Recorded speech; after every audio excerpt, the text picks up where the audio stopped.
ये आकाशवाणी रायपुर है। प्रादेशिक समाचार बुलेटिन के साथ मैं शुभ्रा भट्टाचार्य।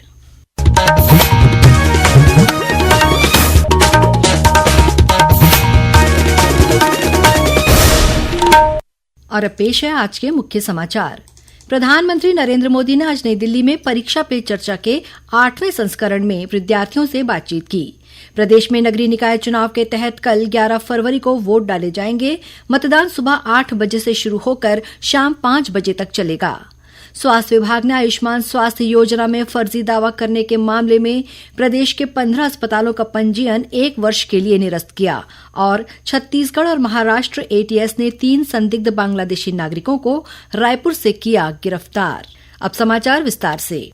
प्रधानमंत्री नरेंद्र मोदी ने आज नई दिल्ली में परीक्षा पे चर्चा के 8वें संस्करण में विद्यार्थियों से बातचीत की। प्रधानमंत्री ने समग्र विकास पर बल देते हुए शिक्षा के महत्व का उल्लेख किया। आज जारी एक वीडियो में प्रधानमंत्री ने परीक्षा के दौरान तनाव और चिंता पर काबू पाने के उपायों के बारे में विद्यार्थियों से बात की। प्रधानमंत्री मोदी ने पोषण और आरोग्य के महत्व का भी उल्लेख किया। उन्होंने विद्यार्थियों को स्वस्थ रहने के लिए मोटे अनाज और सब्जियां खाने की सलाह दी। उन्होंने कहा कि नींद पोषण पर निर्भर है। पोषण में शरीर के वेलनेस के लिए, फिटनेस के लिए नींद का बहुत महत्व है और इन दिनों तो पूरा मेडिकल साइंस इस बात पर केंद्रित हो रहा है कि जो पेशेंट आता है उसकी नींद कैसी है, कितने घंटे सोता है, ये सारे सवालों की बहुत गहराई से अध्ययन कर रहे हैं। प्रधानमंत्री ने छात्रों को परीक्षा के दबाव से तनाव मुक्त होकर तैयारी करने और खुद को चुनौती देते रहने की सलाह दी। इधर छत्तीसगढ़ में भी परीक्षा पे चर्चा कार्यक्रम को स्कूली विद्यार्थी, पालकों और शिक्षकों ने सुना। इस कार्यक्रम में प्रधानमंत्री नरेंद्र मोदी ने छात्रों, शिक्षकों और अभिभावकों के साथ परीक्षा के तनाव से निपटने के तरीकों पर बातचीत कर सुझाव दिए। उन्होंने छात्रों को परीक्षा के प्रति सकारात्मक दृष्टिकोण अपनाने और पढ़ाई को बोझ नहीं बल्कि एक रोचक प्रक्रिया मानने के लिए प्रेरित किया। मुख्यमंत्री विष्णुदेव साय ने आज रायपुर के पंडित दीनदयाल उपाध्याय ऑडिटोरियम में आयोजित परीक्षा पे चर्चा कार्यक्रम को छात्रों के साथ सुना। इस अवसर पर उन्होंने कहा कि परीक्षा पे चर्चा कार्यक्रम युवाओं और अभिभावकों को संबल देने वाली पहल है। आज प्रदेश के अन्य जिलों में भी केंद्रीय विद्यालय, नवोदय विद्यालय, शासकीय और निजी स्कूलों में परीक्षा पे चर्चा के 8वें संस्करण को लाइव माध्यम से सुना गया। इसी कड़ी में दुर्ग के पीएम श्री केंद्रीय विद्यालय में परीक्षा पे चर्चा कार्यक्रम को बच्चों ने सुना और अपने विचार साझा किए। आज के प्रोग्राम से मैं ये भी सीखा कि हमको फेलियर्स को एज लाइक ज्यादा इंपॉर्टेंस नहीं देनी चाहिए, हमको ज्यादा अपनी मेहनत पे इंपॉर्टेंस देनी चाहिए और हमें प्रेजेंट पे फोकस करना चाहिए। मेरा नाम प्रतीक वर्मा है, मैं पीएमसी केंद्रीय विद्यालय दुर्ग का छात्र हूँ। प्रधानमंत्री ने एक्नॉलेज किया कि हमारे जो स्कूल के बच्चे हैं या फिर हमारे स्कूल के जो छात्र हैं वो जो है एनवायरनमेंट के प्रति बड़े सतर्क है। जैसे कि अब पीएमसी केंद्रीय विद्यालय दुर्ग में हमने जो है एक पेड़ माँ के नाम पर जो है वो 100 से अधिक पेड़ों का दान किया और उन्हें मतलब प्लांट किया।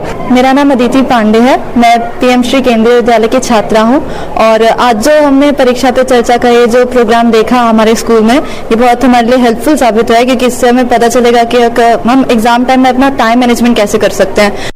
प्रदेश में नगरीय निकाय चुनाव के तहत कल 11 फरवरी को वोट डाले जाएंगे। मतदान सुबह 8 बजे से शुरू होकर शाम 5 बजे तक चलेगा।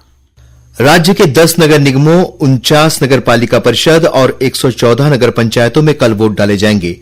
महापौर और अध्यक्ष के 172 पदों के लिए कुल 970 उम्मीदवार चुनाव मैदान में हैं। वहीं पार्षद के 3170 पद के लिए 9452 प्रत्याशी चुनाव लड़ रहे हैं, जिनका चुनावी भाग्य कल ईवीएम में कैद हो जाएगा। राज्य निर्वाचन आयोग ने निष्पक्ष और शांतिपूर्ण तरीके से मतदान संपन्न कराने के लिए सभी तैयारियां लगभग पूरी कर ली हैं। आज मतदान दलों को सामग्री का वितरण कर रवाना किया गया।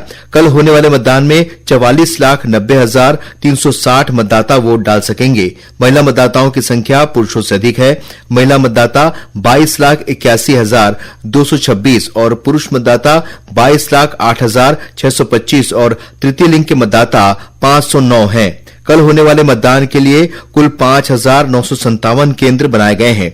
इनमें से 1,531 संवेदनशील और 132 अति संवेदनशील मतदान केंद्र हैं। कल भिलाई चरौदा और रिसाली के 3 वार्डों में उपचुनाव भी होगा। नगरीय निकाय चुनाव के तहत इस बार महापौर, अध्यक्ष और पार्षद पदों के लिए इलेक्ट्रॉनिक वोटिंग मशीन ईवीएम से मतदान किया जाएगा। मतदाताओं को 2 बार बटन दबाकर अपने वोट देने होंगे।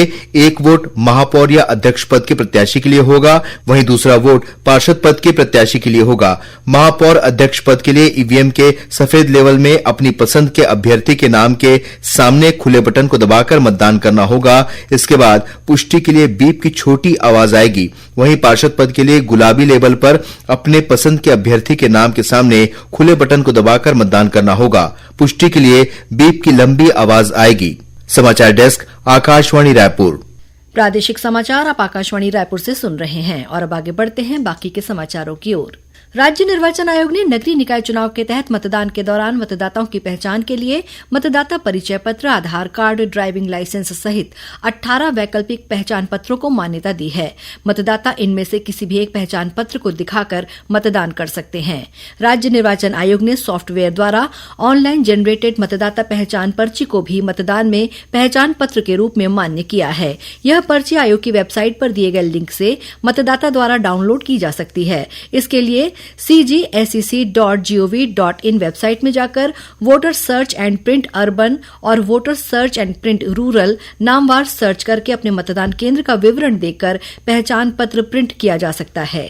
राज्य निर्वाचन आयोग ने नगरीय निकाय चुनाव के तहत कल 11 फरवरी को संबंधित निर्वाचन क्षेत्रों में सार्वजनिक अवकाश की घोषणा की है। राज्य निर्वाचन आयुक्त अजय सिंह ने लोगों से अपील की है कि वे कल होने वाले चुनाव में अपने मताधिकार का प्रयोग अवश्य करें। मैं आकाशवाणी के माध्यम से सभी श्रोताओं से अपील करना चाहूंगा कि आप सभी जो मतदान का अधिकार है उसका उपयोग जरूर करें, क्योंकि आपके मत के आधार पर ही जो स्थानीय शासन जिसको बोलते हैं उसका चयन आप करेंगे, तो अधिक से अधिक संख्या में आप अनिवार्यतः मतदान करें, ये मेरी अपील है। स्वास्थ्य विभाग ने आयुष्मान स्वास्थ्य योजना में फर्जी दावा करने के मामले में प्रदेश के 15 अस्पतालों का पंजीयन 1 वर्ष के लिए निरस्त कर दिया है। आयुष्मान भारत प्रधानमंत्री जन आरोग्य योजना और शहीद वीर नारायण सिंह आयुष्मान स्वास्थ्य योजना के तहत स्वास्थ्य विभाग ने रायपुर, दुर्ग और बिलासपुर के 28 अस्पतालों का निरीक्षण किया था। जांच के बाद 15 अस्पतालों का पंजीयन 1 वर्ष के लिए निरस्त कर दिया गया, जबकि 4 अस्पतालों को 6 माह के लिए, 4 को 3 माह के लिए निलंबित किया गया है। इसके अलावा 5 अस्पतालों को चेतावनी पत्र जारी किया गया है। बीजापुर जिले के नेशनल पार्क एरिया में पुलिस और माओवादियों के साथ कल हुई मुठभेड़ में मारे गए 5 माओवादियों की शिनाख्त कर ली गई है। इन 5 माओवादियों पर कुल 25 लाख रुपए का इनाम घोषित था, जिनमें वेस्ट बस्तर डिवीजन में सक्रिय हुंगा कर्मा पर 8 lakh, platoon commander Mangu Hemla, Subhash Oyama और सन पर 5-5 लाख तथा नेशनल पार्क एरिया के पार्टी सदस्य रमेश पर 2 लाख रुपए का इनाम घोषित था। बाकी बचे माओवादियों की पहचान की जा रही है। गौरतलब है कि बीजापुर जिले में कल सुरक्षा बलों के साथ हुई मुठभेड़ में 11 महिला माओवादी सहित 31 माओवादी मारे गए थे। इस मुठभेड़ में सुरक्षा बलों के 2 जवान भी शहीद हुए थे। शहीद जवानों को आज बीजापुर जिला मुख्यालय के नए पुलिस लाइन में स्थित शहीद वाटिका में गार्ड ऑफ ऑनर देकर श्रद्धांजलि दी गई। इस मौके पर पुलिस महानिदेशक अरुण देव गौतम, सीआरपीएफ के डीजी बस्तर रेंज के पुलिस महानिरीक्षक सुंदरराज पी, पुलिस अधीक्षक जितेंद्र यादव सहित पुलिस और सीआरपीएफ के अधिकारी मौजूद थे। इसके बाद जवानों के शवों को उनके गृह ग्राम के लिए रवाना किया गया। Chhattisgarh anti terrorism squad ATS और महाराष्ट्र एटीएस ने 3 संदिग्ध बांग्लादेशी नागरिकों को रायपुर से गिरफ्तार किया है। आरोप है कि ये सभी फर्जी भारतीय नागरिकता के दस्तावेज जैसे पासपोर्ट, आधार कार्ड और वोटर आईडी का इस्तेमाल कर रहे थे। ये सभी पिछले 5 वर्षों से रायपुर में रह रहे थे। मोहम्मद इस्माइल, शेख अकबर और शेख साजन को रायपुर से मुंबई जाते हुए गिरफ्तार किया गया। ये तीनों लोग इराक जाने के लिए फर्जी दस्तावेजों का इस्तेमाल कर रहे थे। पुलिस ने बताया कि इन आरोपियों ने ये दस्तावेज स्थानीय ऑपरेटर मोहम्मद आरिफ की मदद से तैयार करवाए थे। ये ऑपरेटर फर्जी दस्तावेजों का रैकेट चला रहा था। प्रयागराज जिला प्रशासन ने स्पष्ट किया है कि उत्तर रेलवे लखनऊ मंडल का प्रयागराज संगम स्टेशन 9 से 14 फरवरी रात 12 बजे तक यात्री आवागमन के लिए बंद रहेगा। वहीं महाकुंभ क्षेत्र के अंतर्गत आने वाले 8 रेलवे स्टेशनों प्रयागराज, छिवकी, नैनी, प्रयागराज जंक्शन, सुबेदारगंज, प्रयाग, फाफामऊ, प्रयागराज, रामबाग और झूसी से नियमित और स्पेशल ट्रेनों का परिचालन किया जा रहा है। अंत में मुख्य समाचार एक बार फिर। प्रधानमंत्री नरेंद्र मोदी ने आज नई दिल्ली में परीक्षा पे चर्चा के 8वें संस्करण में विद्यार्थियों से बातचीत की। प्रदेश में नगरीय निकाय चुनाव के तहत कल 11 फरवरी को वोट डाले जाएंगे। मतदान सुबह 8 बजे से शुरू होकर शाम 5 बजे तक चलेगा।